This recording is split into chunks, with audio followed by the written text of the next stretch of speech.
Latest chika, ang importante at the end of the day, we support each other and those feels. Ganito ang inihayag or ipinahayag ng aktor na si Donnie Pangilinan sa kanilang honest and serious conversation ng girlfriend na si Bel Mariano.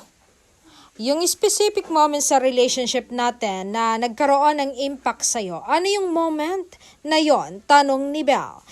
Miscarriage, hindi. Kasi sa akin noon, yung pagtingin ko sa relationship natin, how I view it, you have your own thing, I have my own thing. Ang importante at the end of the day, we support each other and those feels. And then, pag uwi sa gabi, we do different things. Masaya tayo yung nagpapakabuo sa isa't isa. Sagot naman ni Donnie.